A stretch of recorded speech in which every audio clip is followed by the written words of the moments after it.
It's time for a disturbing movie recap. If you're too afraid to watch a movie, I got you. Today we got Ari Aster's short film, There's Something Strange About the Johnsons.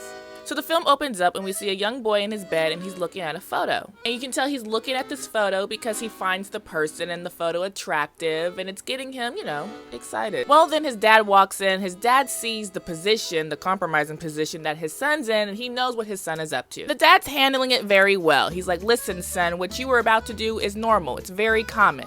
So the son's like, Dad, do you do it? The dad's like, well, it's normal, so yeah, I do. And they have a nice, loving little father-son interaction. The dad leaves the room. And that's when we see the photo, and the photos of the dad. Yeah, the son has a crush on his daddy. Fast forward years later, and the son is all grown up, and we're at his wedding. He's being married to a beautiful bride. Everybody's in good spirits, except for the daddy, who looks very uncomfortable. During the wedding reception, the son and the dad disappear, and the mom finds this really strange, so she goes out and looks for them. Well, she finds them in the backyard, and she finds the son giving Becky to the daddy. The mama's so shooketh that she goes back to the wedding reception and acts like nothing ever happened. So after the wedding, we find out that the dad has been writing a book about his experience and the trauma his son has been putting him through. Now, the daddy is mustering up all the courage to give this to his wife, but first they have a dinner party.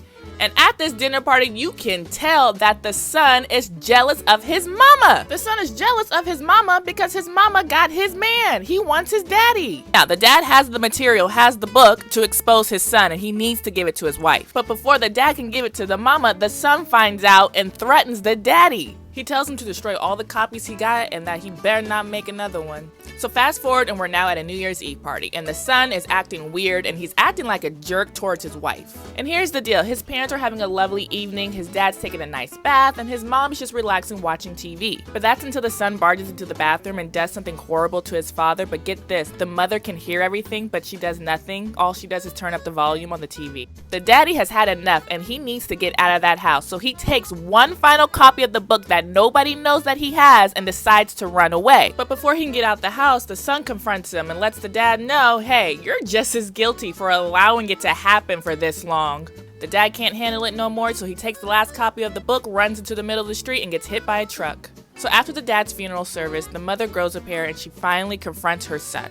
So the mom's like, what happened 10 years ago on your prom night? Because your daddy went in the bathroom and cried for hours. Did this all start then? The son's like, Ma, you crazy, you making things up. And the mama's like, are you the reason why your dad's not with us anymore? And he's like, how can I hurt the man that I love? As a matter of fact, I loved him more and better than you could ever. So the mama's like, oh, ho, you gotta go. So they start fighting. The movie ends with the mom taking out her son and she burns the final copy of the book that the dad wrote.